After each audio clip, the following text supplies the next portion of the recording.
الحمدللہ رب العالمین والعاقبۃ للمتقین والصلاة والسلام علی سید المرسلین اما بعد اعوذ باللہ من الشیطان الرجیم بسم اللہ الرحمن الرحیم ورتل القرآن ترتیلا صدق اللہ العظیم الصلاة والسلام علیک یا رسول اللہ الصلاة والسلام علیک یا رسول اللہ الصلاة والسلام علیک یا حبیب اللہ الصلاة والسلام علیک یا حبیب اللہ الصلاة والسلام علیک یا نبی اللہ الصلاة والسلام علیک یا نبی اللہ وعلی آلک وعلی آلک واصحابک وصحابک یا رسول اللہ یا رسول اللہ صلی اللہ تعالی علیہ وسلم۔ صلی اللہ تعالی علیہ وسلم۔ الحمدللہ اللہ تبارک تعالیٰ کا احسان ہے کہ ہم قرآن پاک کی تلاوت کے جو باطنی اعمال ہیں اس کی تفصیل سماعت کریں۔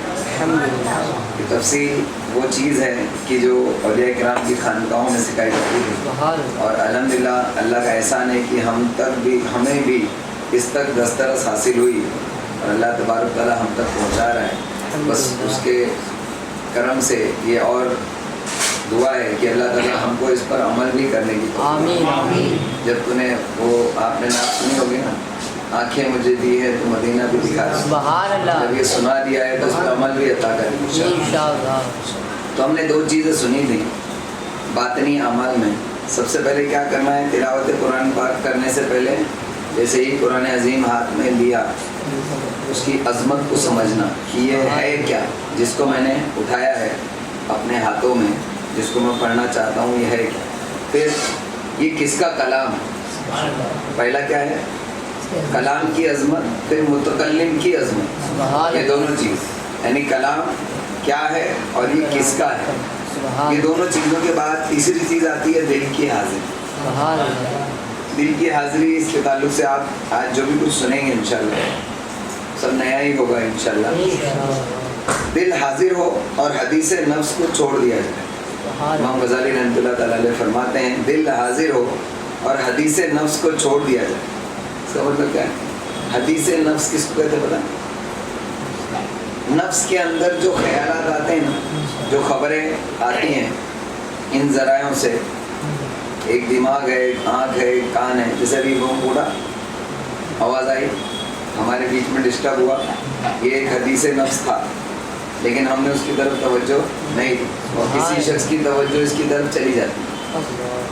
بم پھوٹا تو وہ سوچتا ہے یہ کائے کا بم ہے، کہ کسی نیتا کی آمد ہے، یا کسی کی شادی کا معاملہ ہے، یا کوئی خرافات کر رہا ہے نا، سوچتے ہیں نا، تو اس کو کہتے ہیں حدیث نفس۔ اس کے اوپر التفات نہیں کرنا، آیا سمجھ میں؟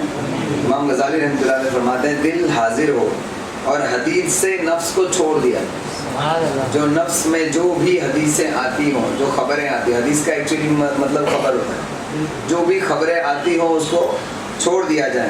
اللہ تعالیٰ نے حضرت یحییٰ علیہ السلام سے فرمایا اے یحییٰ کتاب کو مضبوطی سے پکڑیں، کتاب کو مضبوطی سے پکڑیں۔ ان کو جو کتاب عطا کی گئی تھی کہا کہ کتاب کو مضبوطی سے پکڑیں۔ اس کی تفسیر میں آیا ہے کہ اس سے کوشش اور اجتہاد مراد ہے۔ پکڑنے کا مطلب یہ نہیں اب تم مضبوطی سے کہ ہاتھ سے گر نہ جائے، قرآن مضبوطی سے پکڑنے کا مطلب آپ سمجھتے ہیں، لیکن اللہ تعالیٰ مضبوطی سے اس پر عمل کی توفیق عطا فرمائے، ہے نا۔ تو اب جب ہم نے قرآن پاک ہاتھ میں لیا تو اپنی نظر مضبوطی سے اسی پر خیال وغیرہ رہے، مضبوطی سے کوشش کے ساتھ، یہ نہیں کہ بیٹھے ہیں کبھی ایسا اجتماع میں ہوتا ہے، کبھی یہاں کبھی داڑھی میں ہاتھ لگا رہے ہیں، کبھی یہاں کبھی ادھر دیکھ رہے ہیں، کبھی ادھر دیکھ رہے ہیں، کبھی اس کی طرف کبھی اس کی طرف، ایسا نہیں۔ مضبوطی سے پکڑنا ہے، ہم کہتے ہیں نا کہ الفاظوں کو بالکل مضبوطی سے پکڑتے چلو، ایک لفظ بھی اگر بیچ میں سے چھوٹ گیا تو اس میں کچھ خامی یا غلطی سمجھنے میں ہو سکتی ہے نا، کہتے ہیں مضبوطی سے پکڑنا۔ تو اور کوشش کے ساتھ پکڑنے کا مطلب یہ ہے کہ اس کی قرأت کے وقت صرف اسی کی طرف توجہ ہو، کسی دوسری جانب نہ ہو۔ کسی نیک بندے سے پوچھا گیا کہ جب آپ قرآن پاک پڑھتے ہیں تو اپنے دل سے بھی کوئی بات کرتے ہیں؟ ایک نیک تھے شخص، ان سے پوچھا گیا جب آپ قرآن پاک پڑھتے ہیں تو کیا اپنے دل سے بھی کوئی بات کرتے ہیں؟ انہوں نے فرمایا کیا کوئی چیز مجھے قرآن سے زیادہ محبوب ہو سکتی ہے؟ سبحان اللہ۔ میں نفس سے اس کے بارے میں گفتگو کروں، سبحان اللہ. قرآن عظیم سے بہتر کیا ہو سکتا ہے جس کی میں بات کروں. کوئی شخص کسی چیز کا دیدادہ ہوتا ہے یا شوقین ہوتا ہے, جب وہ بات چلتی ہے تو انسان بیچ میں کوئی بات دوسری نہیں لاتا, ارے اس کو چپ بٹھا دیتا ہے. جیسے آپ نے سنا تھا قرآن پاک کی تلاوت کے تعلق سے اللہ تعالیٰ نے حضرت انجیل میں یا توریت میں اللہ تعالیٰ نے کہا تھا, کیا کہا تھا کہ جب تیرے کوئی دوست کا خط آتا ہے, بھائی کا خط آتا ہے, تو تو اس کو تو بیچ میں کوئی ٹوکتا ہے تو اسے اشارے سے چپ کرا دے, ہے نا. تو ایسے ہی دھیان سے اس کو سننا ہے. اور بعض بزرگ جب قرآن پاک کی کوئی آیت پڑھتے اور ان کا دل اس طرف متوجہ نہ ہوتا تو وہ اسے دوبارہ پڑھتے. سبحان اللہ. ہم بھی یہی کہتے ہیں کہ جب آپ نماز میں بھی اگر آیت پڑھو اور اس کے اوپر آپ نے غور نہیں کیا تو اس کو ریپیٹ کرو, تاکہ شیطان جو ہے آپ کو چھوڑ دے کہ بھائی اس کو اگر میں نے اس کو سمجھ کر آگے بڑھنے نہیں دیا تو یہ بار بار پڑھے گا, بار بار پڑھے گا, بار بار پڑھے گا. تو بار بار پڑھنے سے اس کا ثواب بڑھتا چلا جائے گا. اسی لیے وہ کہتا ہے بھائی پڑھ لے, سمجھ لے, آگے بڑھ جا, ہے نا, مت. تو اس طریقے سے تم شیطان کو ہرا سکتے ہو. اور یہ صفت تعظیم کلام سے پیدا ہوتی ہے. یہ چیز کب پیدا ہوتی ہے؟ جب تم کلام کی عظمت کو سمجھ لیا اور متکلم کی عظمت کو سمجھ لیا. کلام دونوں کی عظمت کو جب تم نے سمجھ لیا تبھی یہ ہوتا ہے کہ تم توجہ دیتے ہو. جیسے اس کی مثال دنیا میں کوئی ایسا شخص ہے کہ جو تمہارے پاس آیا بات کرنے کے لیے, جو معزز ہے, تو جب تم اس کی طرف دیکھتے ہو تو اس وقت میں کسی اور کی بات نہیں سنتے, پوری بات اسی کی سنتے ہو. اب یہاں پر اگر حضرت مولانا شاکر علی نوری صاحب بیان کرتے ہیں تو پھر آپ دیکھو گے ادھر ادھر نہیں دیکھو گے نا, پوری حضرت کیا کہہ رہے ہیں, ایسا ہی ہوتا ہے نا. تو بلا تمثیل اللہ تبارک تعالیٰ تم سے کلام کر رہا ہے. ایسے وقت میں جو ہے صفت تعظیم کلام جو کیسے پیدا ہوتی ہے؟ جب متکلم اور کلام کی عظمت تمہارے دل میں ہو, جس کا پہلے ذکر ہوا. کیونکہ جو شخص تلاوت کیے جانے والے کلام کی تعظیم کرتا ہے وہ اس پر خوش ہوتا ہے اور اس سے مانوس ہوتا ہے, اس کا دل اس سے لگا ہوا ہوتا ہے اور اس سے غافل نہیں ہوتا. اور قرآن پاک میں انس کی باتیں ہیں, اگر پڑھنے والا اس کا اہل ہو تو وہ غیر کے ذریعے کیسے انس حاصل کرے. جس کو ایک بار قرآن پاک کی لذت ملنا شروع ہو گئی تو پھر وہ اس کا دھیان یہاں وہاں نہیں جاتا, کیونکہ اس کے ہر حرف میں اس کو کچھ نہ کچھ مل رہا ہے, تو وہ یہاں وہاں نہیں دیکھتا. حالانکہ وہ قرآن پاک میں سیر و سیاحت اور بشاشت اور خوشی کے مقامات ہیں, اور جو آدمی سیر و تفریح کے مقام پر ہو وہ دوسری طرف توجہ نہیں کرتا.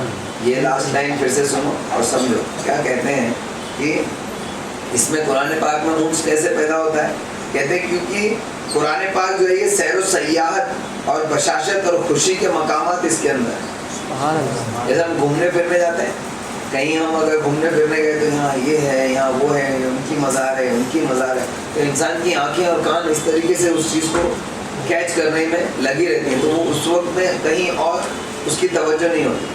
جس وقت ہم حضور علیہ السلام کا پیر مبارک دیکھ رہے تھے تو کیا ہماری توجہ کسی اور کی طرف تھی؟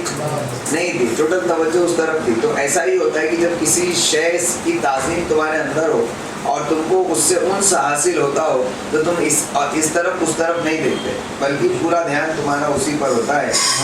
اور بشاشت اور خوشی کے مقامات اس قرآن پاک میں ہیں کہ جہاں پہنچنے پر انسان کو خوشی بھی ملتی ہے اور حشاش بشاش بھی ہوتا ہے.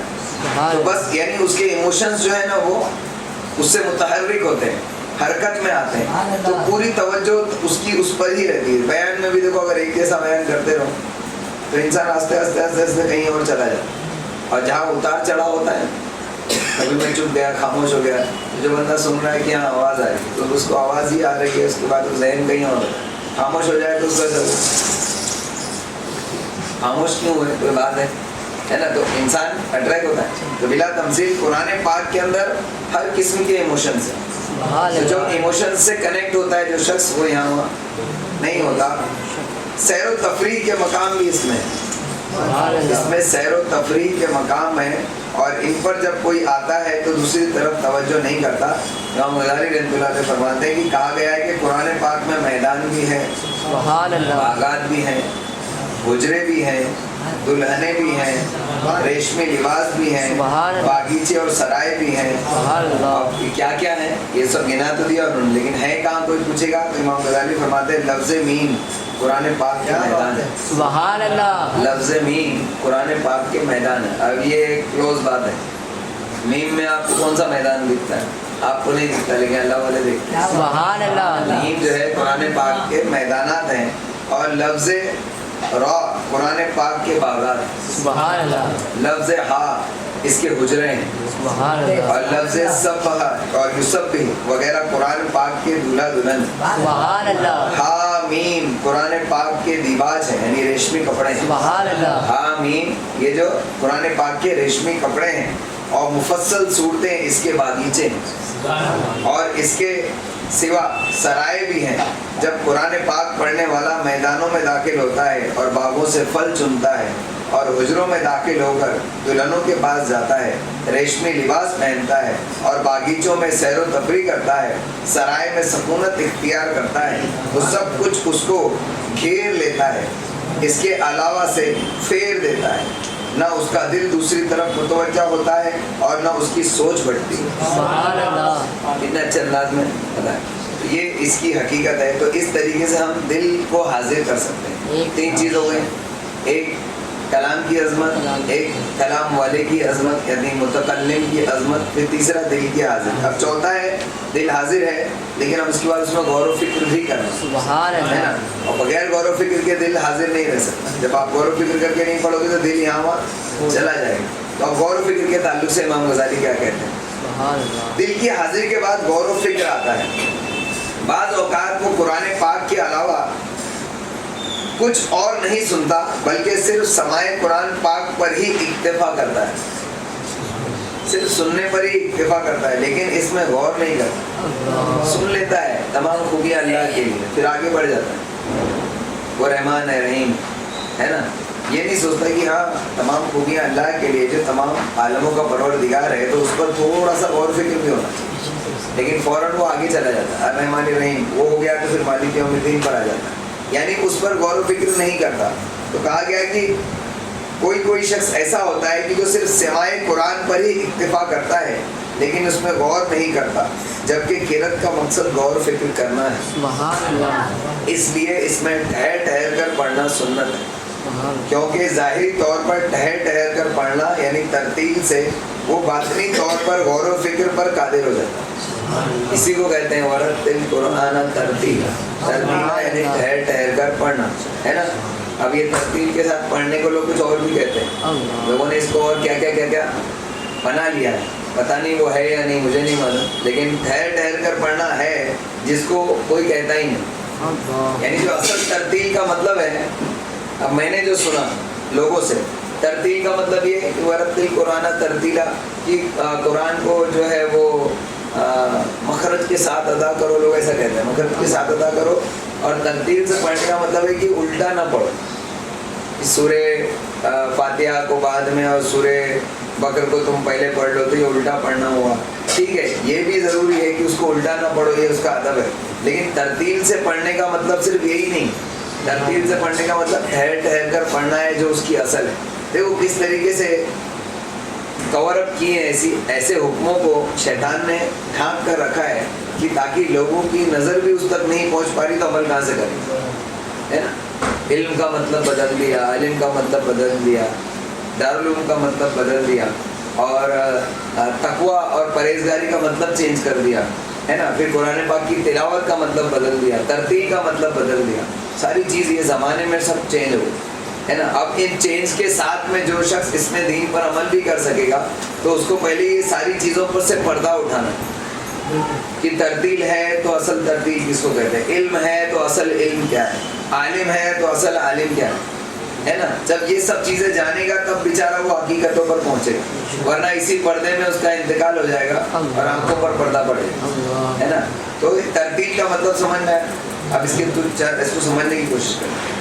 حضرت علی رضی اللہ تعالیٰ عنہ نے فرمایا, ایسی عبادت کا کوئی فائدہ نہیں جس کو سمجھا نہ جائے. حضرت علی کا فتویٰ, ایسی عبادت کا کوئی فائدہ نہیں.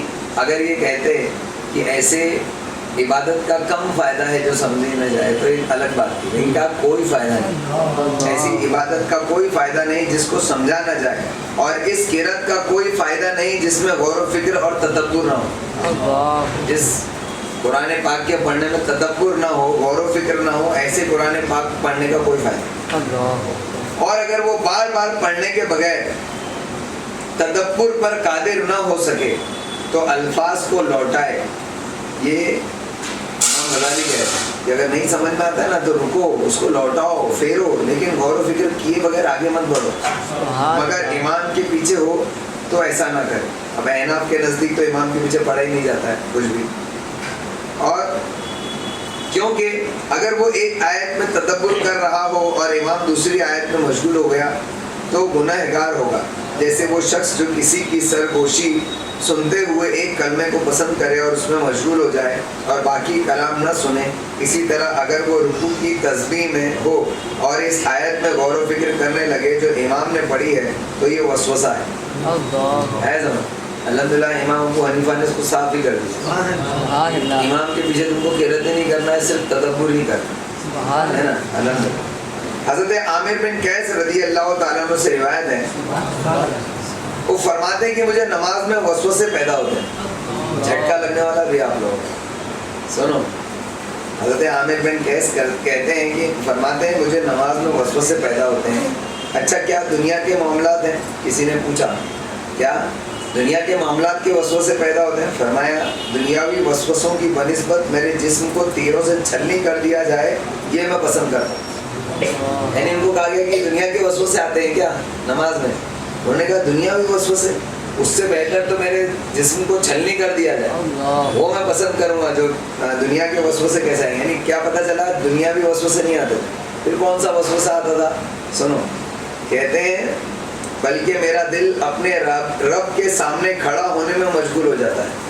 سبحان اللہ، اس میں برا کیا ہے؟ سبحان اللہ، میرا دل اپنے رب کے سامنے کھڑے ہونے میں مشغول ہو جاتا ہے۔ سبحان اللہ، یعنی کہتے ہیں، یعنی سمجھانے کا مطلب جب تم قرأت کرو تو یہ تو تم اللہ کے حضور کھڑے ہو یہ تصور ہو چکا، اب قرآن میں تدبر کرو، اسی پر رک جاؤ گے تو پھر قرآن میں تدبر کون کرے گا، غور و فکر کون کرے گا؟ اللہ کے حضور کھڑے ہو، ٹھیک ہے، ہو گیا، اب آگے بڑھو۔ جیسے میں نے آپ کو بتاتا ہوں کہ 4 رکعت نماز فرض ظہر کی پیچھے اس امام کی نیت ہو گئی، اب اس کو چھوڑ دو، اب اللہ اکبر پہ غور کرو۔ آج میں نے یاد آیا کہ اللہ اکبر پر غور کرو، نیت تمہاری ہو گئی، قبول ہو گئی، فرشتوں نے لکھ لی، اب تم پڑھو گے تو 4 رکعت ظہر کی ہی مانی جائے گی۔ لیکن اب غور تم کو کس چیز پہ کرنا ہے؟ اللہ اکبر، آیا سمجھ؟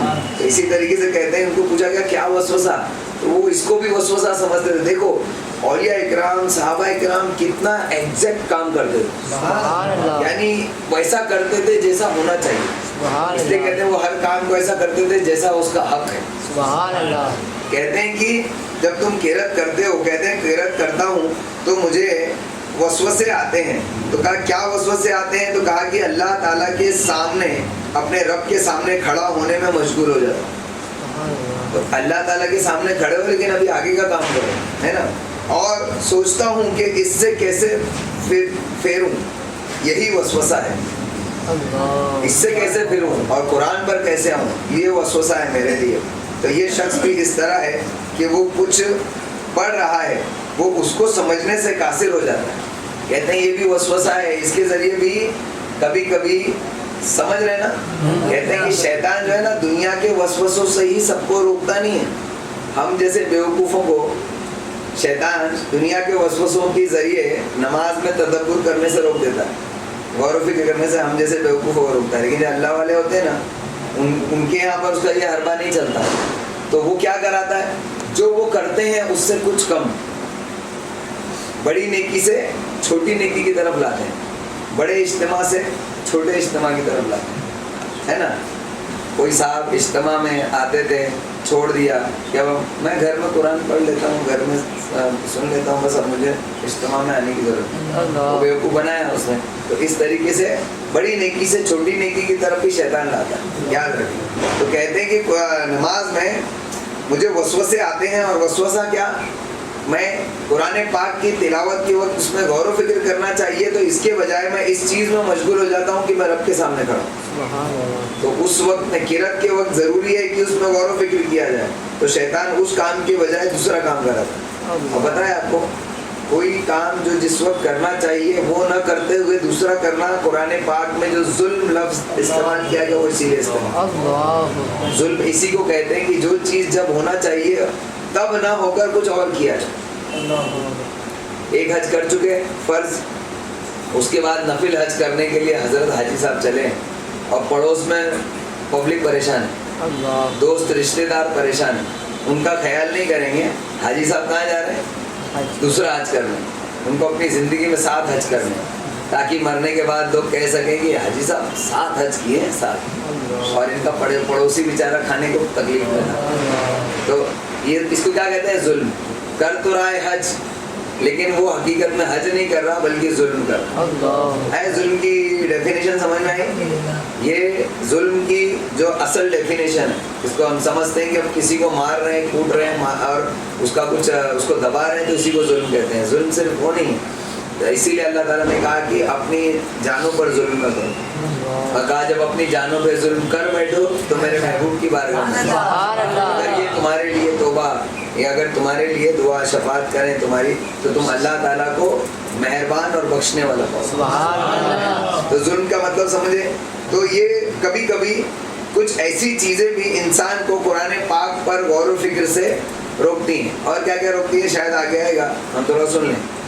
انسان کبھی کبھی قرآن پاک کی آیتیں پڑھتا ہے، اس کے جو واقعات ہوتے ہیں ان واقعات سے مسئلے مسائل نکالنے کے چکر میں وہ ایک دوسری لائن پکڑ لیتا ہے، کہیں اور چلا جاتا ہے نا، فقیر بننے کے چکر میں.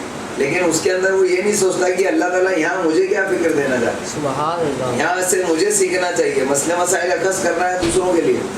جب کوئی بھی وہ مسئلہ پڑے گا، امام غزالی کا انداز یہی سمجھاتے ہیں کہ مسئلے مسائل کا علم سیکھنا اور اس میں فقہ حاصل کرنا وہ ایسا ہے کہ جب کبھی کسی کو کوئی مسئلہ پیش آئے گا تو اس کے کام آئے گا. تو یہ علم کفایہ ہے، کفایہ ہے کہ جو یہ کبھی کبھی ضرورت پڑے گی، لیکن تم کو جو اپنے لیے حاصل کرنا ہے وہ فرض ہے. تو جو تم کو اس سے مقصود ہے پہلے اس مقصد تک پہنچ جاؤ، بعد میں دوسروں کے مقصد حل کرتے رہنا. اور شیطان اس قسم کی بات پر تب ہی قادر ہوتا ہے جب اسے کسی دینی بات میں مشغول کر دے. ایک دین کے کام سے ہٹانے کے لیے دوسرے دین کے کام پہ جب لگانا ہے تو وہ جو سمجھدار ہوتا ہے نا، جس کو معلوم ہے میں دین کا کام کرنا ہے، تو ایک جگہ سے ہٹا کے دوسری جگہ لگاتا ہے. بتاؤ مثال اس کی بھی خطرناک ہے. دین کا کام کیا ہے آپ نے سمجھ لیا، پیورلی ایک دم پیورلی دین کا کام ہے اللہ اس کے رسول کے پیغام کو ہر خاص و عام تک پہنچانا. راستے چلتا ہوا شخص ہے، تمہاری دکان پہ آیا ہوا شخص ہے، یا تمہارے سے ملاقات کرنے والا شخص ہے، تمہارا رشتہ دار ہے، پڑوسی ہے، دوست ہے، بہن بھائی گھر کے ممبرز ہیں، ان تک اللہ اس کے رسول کو پیغام کو پہنچانا کیا کہتے ہیں؟ دین کا کام. لیکن آپ لوگوں نے دین کا کام کیا سمجھ لیا ہے؟ مسجدوں کو آراستہ کرنا دین کا کام، بڑے بڑے دارالعلوم کی بڑی بڑی عمارتیں بنانا، اس کو دین کا کام لوگ سمجھتے ہیں. یعنی عجیب عجیب چیزوں کو لوگوں نے. تو کیا ہوا، شیطان جو ہے اصل دین کے کام سے ہٹا کر دوسری چیزیں کرانے میں لگا دیتا ہے. ہاں یہ بھی چیز دین کے کام میں سپورٹ کرنے والی ہے لیکن دین کا کام نہیں. جس طریقے سے الف ب ت پڑھنا یہ قرآن پاک کی تلاوت سیکھنے کے لیے سپورٹنگ علم، نہ کہ یہ تلاوت ہے نا. تو وہ افضل بات سے روک دیتا ہے اور اس سے کم تر بات کی طرف لے جاتا ہے. یہ بات حضرت حسن بصری رضی اللہ تعالیٰ عنہ کے سامنے ذکر کی گئی. جب آپ نے جو کچھ سمجھا ایسا ہی تذکرہ حضرت امام حسن بصری رحمۃ اللہ علیہ کے سامنے چل رہا ہے. تو امام حسن بصری رحمۃ اللہ علیہ نے کہا اگر تم سچے ہو تو ہم اللہ تعالیٰ کے اس احسان سے محروم ہیں. ایک روایت میں ہے کہ نبی کریم صلی اللہ تعالیٰ علیہ وسلم نے بسم اللہ الرحمن الرحیم پڑھی تو اسے 20 مرتبہ لوٹایا. 20 مرتبہ صرف بسم اللہ الرحمن الرحیم کو لوٹایا. آپ اپنی نماز میں کتنی مرتبہ کون سی آیت کو لوٹاتے ہیں؟ کبھی آپ نے غور کیا؟ پڑھتے چلے جاتے ہیں کہ جلدی سے ختم ہو تو جا کے گھر پہ آرام کریں، کھانا کھائیں یا موبائل لے کر بیٹھیں، ہے نا. ہم کو اس کی گھائی نہیں کرنا چاہیے. اس طرح چاہیے کہ ہم نے جو ادا کیا وہ ادا ہوا یا نہیں، ہے نا. التحیات للہ والصلوات والطیبات، پڑھ لیا اس کا میننگ کیا ہے؟ اللہ تعالیٰ کی عظمت وغیرہ کسی چیز میں غور کیا، پاکی کے تعلق سے، اللہ کی پاکی کے تعلق سے کچھ غور و فکر کیا نہیں کیا، بس پڑھ لیا التحیات للہ والصلوات والطیبات، السلام علیکہ ایھا النبی، پڑھ کے نکل گئے۔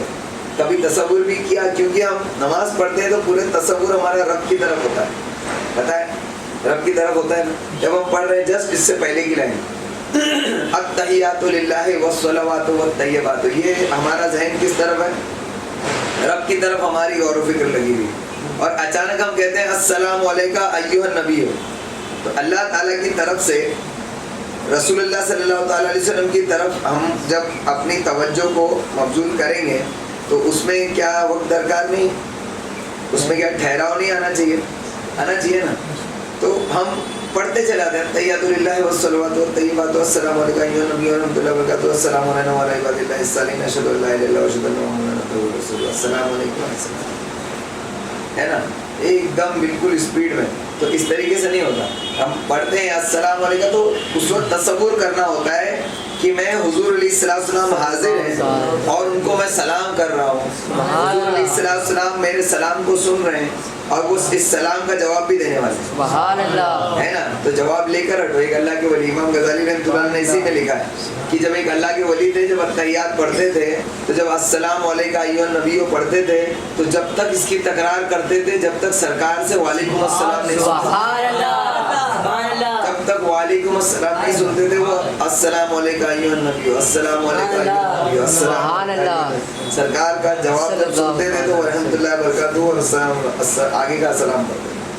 تو ایسے ایسے اللہ والے گزرے، تو اس پر ہم کو غور و فکر کرنا چاہیے۔ تو ایسے ہی قرآن پاک میں بھی غور و فکر کرنا ضروری ہے۔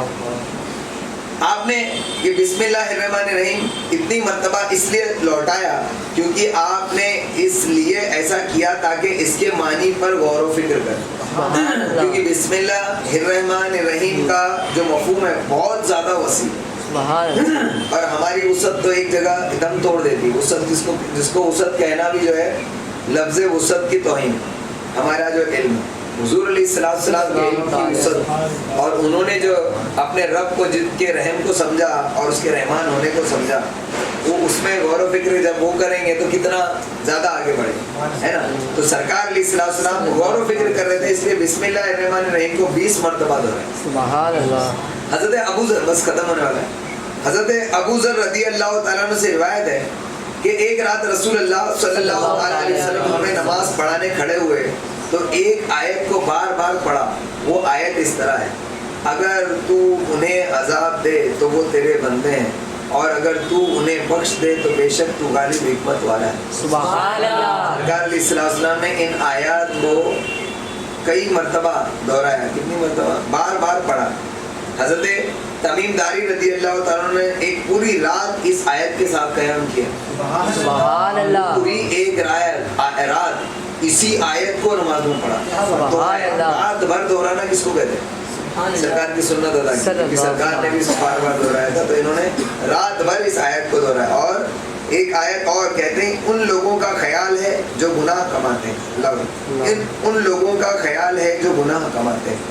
اور حضرت سعید بن زبیر رضی اللہ تعالیٰ نے ایک آیت، اس آیت کو بار بار پڑھتے رہے۔ کون سی آیت؟ اے مجرموں آج تم الگ ہو جاؤ، یعنی کب الگ کیا جائے گا؟ حشر کے میدان میں نیک لوگوں سے مجرموں کو الگ کر دیا جائے اور ان کو الگ کیا جائے گا، یہ ہمیشہ کی جدائی ہوگی۔ جیسے آج ہم دنیا کے اندر ہمارے ماں باپ یا ہمارا کوئی بھائی بہن رشتے دار انتقال کرتا ہے تو بڑا افسوس ہوتا ہے کہ ہم الگ ہو رہے ہیں، بچھڑ رہے ہیں، جبکہ معلوم ہوتا ہے کہ ہم پھر ملنے والے ہیں۔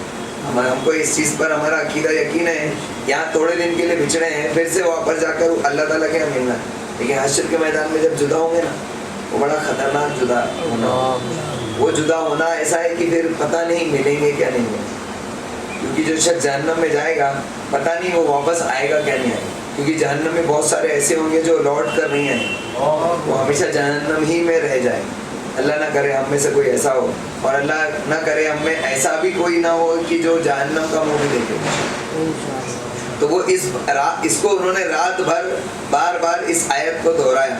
اور ایک بزرگ نے فرمایا کہ میں ایک سورت شروع کرتا ہوں تو اس میں بعض باتیں مشاہدہ کرتا ہوں، یہاں تک کہ صبح تک فارغ نہیں ہوتا. بعض چیزوں کا مشاہدہ کرتا ہوں, اس کے اندر جو پڑھتا ہوں اس کا مشاہدہ کرتا ہوں, اتنا مشاہدہ کرتا ہوں کہ صبح تک میں اس سے فارغ نہیں ہوتا. اور ایک بزرگ نے فرمایا میں جس آیت کو سمجھ نہیں پایا اور اس میں میرا دل حاضر نہیں ہوتا تو میں اس کا ثواب شمار ہی نہیں کرتا. میں اس کو نہیں گنتا کہ میں نے یہ پڑھا ہے, جس پر میں غور فکر نہیں کر سکا اور جس کو سمجھ نہیں سکا. حضرت ابو سلیمان دارانی رحمۃ اللہ تعالیٰ علیہ سے منقول ہے, فرماتے ہیں میں قرآن پاک کی ایک آیت تلاوت کرتا ہوں تو اس میں 4 یا 5 راتیں قیام کرتا ہوں. سبحان اللہ. ایک آیت جب پڑھتا ہوں تو اس میں غور و فکر کے لیے 4-5 راتیں اسی آیت پر قیام کرتا ہوں. سبحان اللہ. اسی یعنی اللہ اکبر کہا اور اس آیت سے پہلے 2-3 آیتیں پڑھی اور اس آیت کو پڑھا, اس کی تکرار شروع ہے. 4-5 یعنی نماز میں کھڑے ہو کر اس آیت کو پڑھتے پڑھتے اس میں غور و فکر کرنا. یہ بہترین انداز ہے, سب سے بہترین انداز ہے. آپ کسی قرآن پاک کی آیت کو آپ نے پڑھا, وہاں سے اس کے مفہوم کو اور اس کے ترجمے اور تفسیر کو آپ نے سنا سمجھا, اب اس کو آپ لے کر اور نماز میں کھڑے ہوئے, جب آپ نماز میں اس کو پڑھ کے جاؤ اور اس پر غور و فکر کرنا شروع کرتے ہیں نا تو اس وقت میں, کیونکہ آپ نماز میں اللہ کے حضور ہیں تو ایک خاص اللہ کا کرم ہوتا ہے. سبحان اللہ. تو اس سے جو حکمت اور نور حاصل ہوتی ہے وہ ایک الگ چیز ہوتی ہے. تو 4-5 دن صرف ایک آیت کو پڑھتے تھے. کون؟ حضرت ابو سلیمان دارانی رحمۃ اللہ علیہ فرماتے ہیں. اور اگر میں خود اس پر غور و فکر کو نہ چھوڑوں تو میں دوسری طرف نہیں جا سکتا.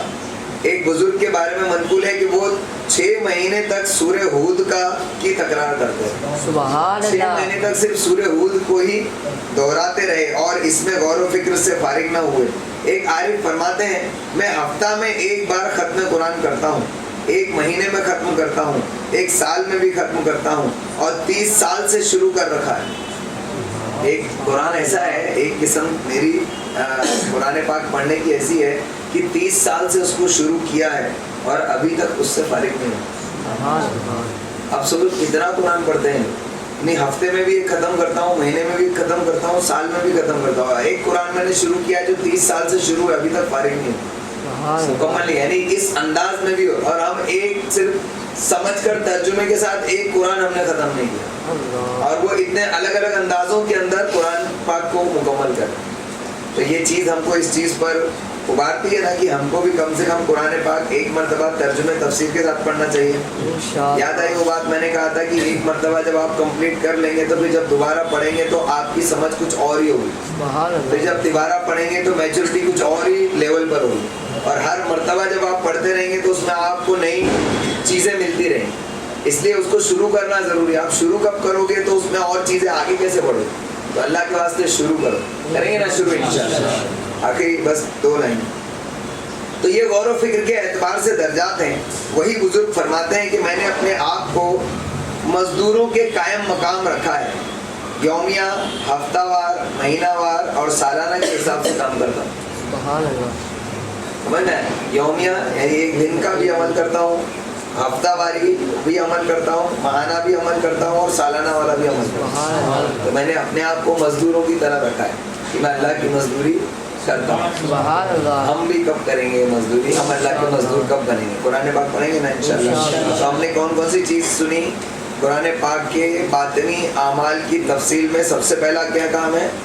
سب سے پہلا عمل کلام کی عظمت کو سمجھنا, دوسرا متکلم کی یعنی اللہ تعالیٰ کی عظمت کو سمجھنا, تیسرا دل کی حاضری, پھر چوتھا اس پر غور و فکر. ٹھیک ہے نا انشاءاللہ. اب 5واں جو ہے اس کو سمجھنا. اب آپ کہیں گے کہ دل کی حاضری اور غور و فکر کرنا ایک ہی بات تو ہوئی, پھر اب یہ سمجھنا تیسرا الگ کیوں ہے؟ یہی امام غزالی کا کمال ہے. وہ اتنے ڈفرینس کی چیز کو سمجھاتے ہیں تاکہ کوئی بھی چیز آپ سے چھوٹ نہ سکے اور شیطان کو کوئی بھی راستہ مل نہ سکے. ٹھیک ہے نا. اللہ تعالیٰ سے دعا ہے اللہ تبارک تعالیٰ کہنے سننے سے زیادہ ہم سب کو عمل کرنے کی توفیق عطا فرمائے. نبی کریم صلی اللہ تعالیٰ علیہ وسلم کے نام مقدس کے صدقے دوپہر میرے مولا ہمیں اپنی آخرت کی فکر کی توفیق عطا فرمائے. نبی کریم صلی اللہ تعالیٰ علیہ وسلم کے صدقے میں ہمیں قرآن پاک کی محبت عطا فرما, قرآن پاک کی تلاوت میں لذت عطا فرما, قرآن پاک کو ہمارا دوست بنا. میرے مولا قرآن پاک کی شفاعت ہمیں نصیب فرما. میرے مولا کلام پاک کو ہماری شفاعت کرنے والا بنا. حضور صلی اللہ تعالیٰ علیہ وسلم کی سنت کے مطابق اور صحابہ کرام کے طریق پر ہمیں قرآن پاک کی تلاوت کی توفیق. نبی کریم صلی اللہ تعالیٰ علیہ وسلم کی محبت میں زندہ رکھ, انہیں کی محبت میں موت عطا فرما. نبی کریم صلی اللہ تعالیٰ علیہ وسلم کا دیدار خواب میں عطا فرما, موت کے وقت قبر میں عطا فرما, حشر کے میدان میں عطا فرما, جنت میں حضور علیہ السلام کا ساتھ نصیب فرما, ایمان کے ساتھ مدینے میں موت عطا فرما, جنت البقیع میں قبر عطا فرما. سبحان ربک رب العزت عما یصفون وسلام علی المرسلین والحمد للہ رب العالمین. السلام علیکم.